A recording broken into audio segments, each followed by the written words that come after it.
ফুলকপির এই রেসিপিটা আমার অনেক দিন আগেই করা ছিল ভিডিওটা, কিন্তু এডিটিংয়ের জন্য তোমাদের ভয়েসটা আমি দিতে পারছিলাম না। তাই আজকে একটু সময় হলো, তাই ভাবলাম তোমাদেরকে ওই পুরো ফুলকপির রেসিপিটা আজকে শেয়ার করি। তার জন্য দেখো, এই ফুলকপিটা যখন আমি রেসিপিটা করেছিলাম তখন কিন্তু হালকা ঠান্ডাও ছিল আর বেশ ভালোও লাগছিল। এই যে নিরামিষ ফুলকপির রেসিপিটা আমি আজকে করব, পুরোই অন্যরকম একটা রেসিপি। তোমরা যদি এই রেসিপিটা দেখো, একদিন করে দেখতে পারো, কারণ দারুণ লাগে খেতে। আর এক থালা ভাত এই সম্পূর্ণ নিরামিষ রেসিপি দিয়েই খাওয়া হয়ে যায়। তাই চলো যাই বন্ধুরা, প্রথম থেকে শেষ পর্যন্ত ভিডিওটা দেখো, আশা করি সকলেরই ভালো লাগবে। দেখো, গোটা একটা বড় ফুলকপি আনা হয়েছিল, তার থেকে আমি কয়েক ফুলকপি কোয়া রেখে দিয়েছি, কারণ পুরোটা আমার লাগবে না। মাঝখানের কয়েকটা অংশ নিয়ে ফুলকপিটা আগে আমি জলে ভাপিয়ে নিলাম। ভাপিয়ে নিয়ে ঠান্ডা করে প্লেটের মধ্যে, তারপরে দেখো মিক্সিং জারের মধ্যে ফুলকপিটা আগে পেস্ট করে নিয়েছি। তারপরে এক মুঠ মতো মুগ ডাল ভিজিয়ে রেখেছিলাম, মুগ ডালটা দিয়ে আর কিছুটা পরিমাণ 3টে কাঁচা লঙ্কা আর এক সামান্য পরিমাণ আদা কুচি দিয়ে পেস্ট করে নিলাম। পেস্টের মধ্যে আমি একটু লঙ্কার গুঁড়ো আর লবণ দিয়েছি। তোমরা চাইলে এখানে লঙ্কার গুঁড়োটা নাও দিতে পারো, কারণ আমি ঝালটা একটু বেশি দেবো তাই। আর প্রথমে তো কাঁচা লঙ্কা দিয়েছি, না দিলেও হবে, পুরোপুরি অপশনাল।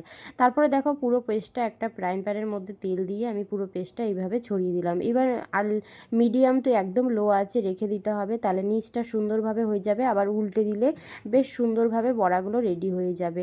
আর ওইটা ওই দিকে হচ্ছে, আর এই দিকে আমি ভাবছি তাহলে এবার রসাটা রেডি করে নিই। এই অন্য একটা কড়াইয়ের মধ্যে আমি কিন্তু এখানে প্রথমে কয়েকটা আলু নিয়েছিলাম, আলুটা তেলের মধ্যে আমি ফোড়নে দিয়েছিলাম হচ্ছে এলাচ, তেজপাতা আর সাদা জিরে দিয়ে আমি একটু আলুটা লাল লাল করে নাড়ছিলাম। আর এদিকে একটা মশলা রেডি করার জন্য আমি এখানে লঙ্কা, টমেটো, কাজু, কিশমিশ আর হচ্ছে আদা কুচি দিয়ে সুন্দর একটা পেস্ট তৈরি করে নিয়েছি। এটাই হলো আজকের মশলা নিরামিষ রেসিপির। কাজু কিশমিশটা দিয়েছি যেতে রেসিপিটা আরও সুন্দর টেস্টি লাগে খেতে।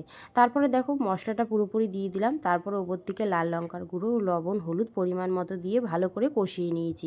যতক্ষণ না পর্যন্ত মশলা থেকে তেল ছাড়ছে ততক্ষণ পর্যন্ত কষিয়ে নেওয়ার পর গরম জল অ্যাড করে দিয়েছিলাম। আর এই দেখো, যে বড়াগুলো আমি ওখানে রেডি করেছিলাম, সেই বড়াগুলো এখানে এবার ঝোলটা যখন ফুটে আসছিল তখন আমি এই বড়াগুলো কিন্তু দিয়ে দিয়েছিলাম। পুরোই অন্যরকম একটা রেসিপি, আর খেতেও কিন্তু পুরো অন্যরকম লাগছিল, একদম খুবই সুন্দর।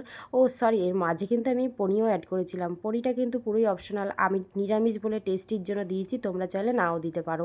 আর দেখো, এখানে একদম পুরোপুরি সম্পূর্ণই আমার রেসিপিটা হয়ে গেছে। এবার আমি নামিয়ে নেব। তোমাদের কেমন লাগলো আজকের রেসিপিটা অবশ্যই জানিও। আজকের মতো টাটা বন্ধুরা, দেখা হচ্ছে কালকে অন্য কোনো আর একটা ভিডিও।